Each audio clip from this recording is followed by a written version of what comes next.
Hello, this is editing Joe here. So I realized when I went to, edit this video and look at it, I'd actually forgotten the two books that I am probably most excited about, or two of the books that I'm most excited about on this list for some reason, and they're by like my favorite author, and I don't know why I forgot them. So I'm going to quickly insert them here and then you can get to the rest of the video. So the two books I'm talking about are both Amy Rose Capetta books, and the first one is actually, and they're both follow-ups. So the first one is the follow-up to this one, The Brilliant Death by Amy Rose Capetta, and that's The Storm of Life, and that's coming out on the 28th of January. So I am well excited about that. So it's going to be one of my early purchases for 2020, and I'll be reviewing that. And then the second book by Amy Rose Capetta that's coming out in 2020 is the follow-up to Once and Future, which is the King Arthur in space retelling, which I freaking love, and it's called Sword in the Stars, and that's coming out on the 7th of April 2020. So I don't know why I forgot these. I'm an idiot, excuse me, and back to the rest of the video. Bye. It's Josie here. So today's video is talking about some of my most anticipated reads for 2020. So obviously we're in December, looking forward to next year's reading year, and yes, some of the books that I'm really anticipating and looking forward to. So some of them are sequels to kind of series that I've been reading, and some of them are they just sound really good. I will say all of them have been classed or should be queer, so I'm on brand. And yeah, so I'm just going to talk about them. Obviously, I don't have them here. I don't really have covers. I'm not going to do that. I'm just going to talk about, I think there's about 11 or so books that I'm interested in. And yeah, so here goes. So the first one I'm really anticipating, and that's coming out on the 9th of January. That is The Chosen, and that is the follow-up. So that's by Kiersten White. It's the follow-up to Slayer, which is the book that is set in the Buffy the Vampire Slayer universe. As I've said on many occasions, I'm a mega Buffy fan, so for me, I'm really loving the series.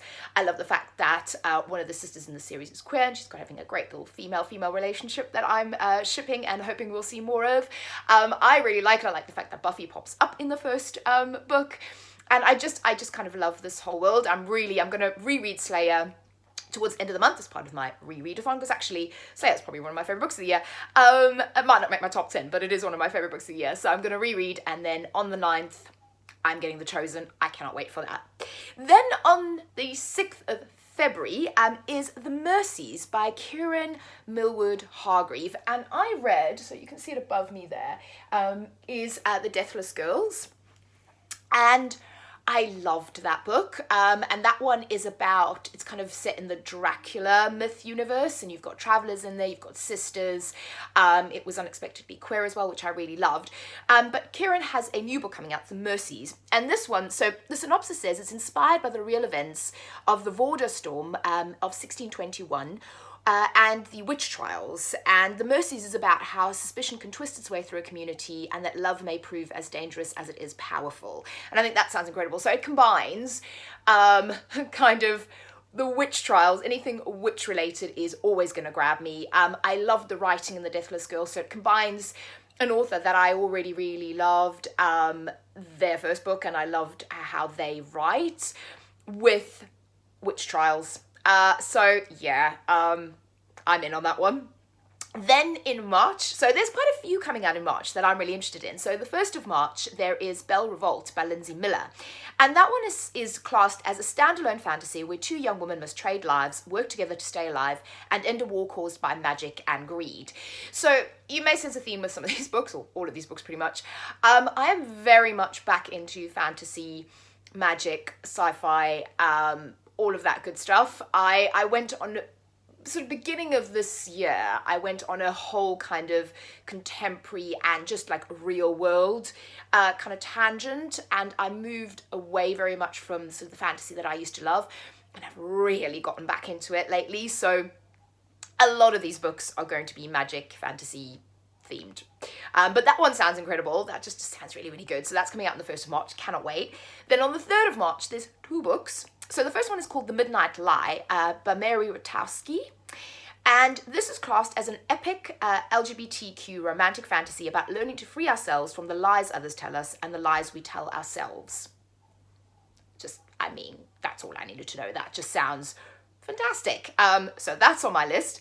Then also on the 3rd, we've got When We Were Magic. Sense the theme here. So that's by Sarah Gailey, and that one is classed as a sly, witchy dark comedy about 4 teens whose magic goes wildly awry. So I'm expecting that to be... Oh, so I read, what was the book I read about the witches? These Witches Don't Burn. And I'm hoping that that's going to be almost a slightly better version of that. So you've got a group of witches, you've got something that's a bit funny, which I quite like. I like the idea of that. And again, that one's supposed to be queer, so maybe with a bit of The Lost Coast in it. Touch of that, I'm hoping, because that's kind of probably my favourite book of the year. Spoiler alert. But yeah, so that sounds really amazing. Then the next one, also coming out in March, very swiftly on its heels, is on the 5th of March, and that's called Spellhacker by M.K. England. Now, M.K. England wrote The Disasters, and I've really been meaning to get to The Disasters as one of the books this year. I for whatever reason, I haven't gotten to it. And The Disasters was kind of set in space, and again, it was meant to be queer, it was meant to have quite a diverse cast, and meant to be quite funny as well, about kind of teens training for a space mission or something along those lines. But that's something that I really enjoy as well. So I'm going to read The Disasters first, and then on the 5th of March, provided that I do like M.K. England's writing, I'm going to try the Spellhacker. So this one basically says, okay, so there's a long description here, but basically it's a genre-bending YA fantasy heist story. So you've got a main character known as Maz, who was once a freely available, you've got a main character who has to kind of try and find magic almost, because it was freely available, and then they had a magical plague, that sounds incredible, and then 3 best friends have to kind of come together, and it sounds like actually look for this kind of magic where it's gone. And then this is also supposed to be kind of really diverse and queer, hopefully. So I mean, that just sounds kind of cool. I love heists, I love magic, and yeah, that just sounds like it's going to be fun. I'm hoping it kind of has a bit of a Six of Crows vibes to it, so we'll hope on that. Then the next one I'm looking forward to, is this also in March? No, so the next one is going to be May. So it's called Music from Another World by Robin Talley. I really like Robin Talley. I did a whole video earlier this year on Robin Talley books. I've kind of read all of their books up until now. And this one particularly, so the last one I really loved, it was called Pulp, and it was all about a girl in sort of today's time researching kind of 50s pulp fiction, and sort of you saw a split timeline of the 50s of a girl that wrote a sort of a lesbian pulp fiction book at the time, and then you had the modern day parallels, which I really loved. So this one, this Music from Another World, it's 1977. Tech, so that's giving me Daisy Jones and the Six vibes. And the US is tearing itself apart, and so is Tammy Larson. 17 and scared, Tammy has a secret that her strict community and conservative family never find out, one that she only ever shared in unposted letters to her hero, Harvey Milk. She's gay. So 1977, she's hiding the fact that she's gay. And then you've got hundreds of miles away, Tammy's new pen pal is dealing with a few secrets of her own. Sharon Hawkins lives in sunny San Francisco, an exciting city full of protests and punk music. But as the letters pile up in the desk drawer, Sharon begins to realize that her world might not be that different to Tammy's after all. So it just sounds really good. So you've got 2 people writing letters to each other. It's 1977, you've got San Francisco, and then at the bottom it says, set to a soundtrack of Bowie, Blondie, and a whole lot of Patti Smith. My favourite. The girls' worlds converge in ways that they could never have imagined. I mean, it just sounds so good. And it says it's about rebellion and a feminist attitude and kind of being who you are. Yeah, I mean, to say, I think that is probably my most anticipated in this whole list, is probably not telling a lie. So yeah, I'm really looking forward to that.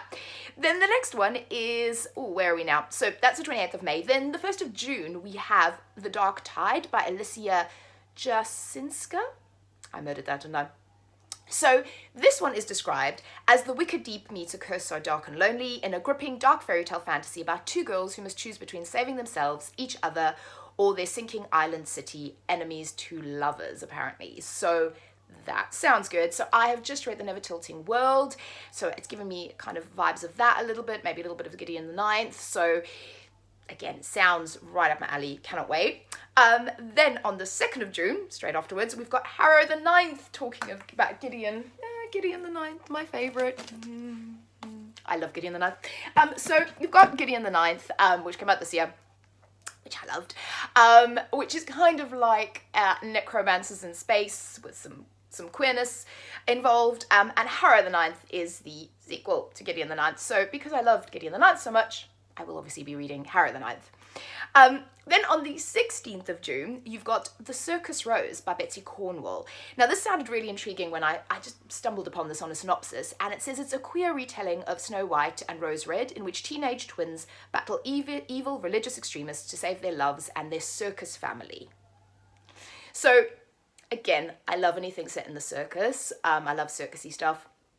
Retellings I do love as well, obviously gender bent or queer retellings, my favourite, and that just sounds really good, like these two girls that have to kind of battle for, you know, their love and for their families. It sounds awesome. So that's kind of also really at the top of my list, along with Music from Another World and Harrow the Ninth, of books that I'm really looking forward to. Unfortunately, you have to wait till June for that one. And then this was kind of more of a first half of the year list, but I have snuck on there because I just saw it. I don't know why I'd missed it before, but I literally just saw it for the 3rd of September, is A Nobleman's Guide to Scandals and Shipwrecks, which is another book, which is Mackenzie Lee, which is another book in Gentleman's Guide to Vice and Virtue series.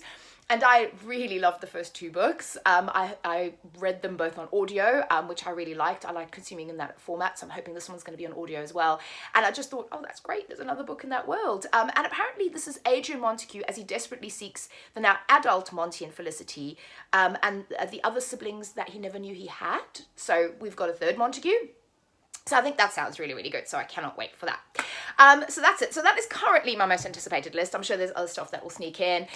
Tell me what you're anticipating, if there's anything you think I would like. And yeah, just let me know. Any recommendations, always welcome. And I will speak to you all again very soon. Bye-bye.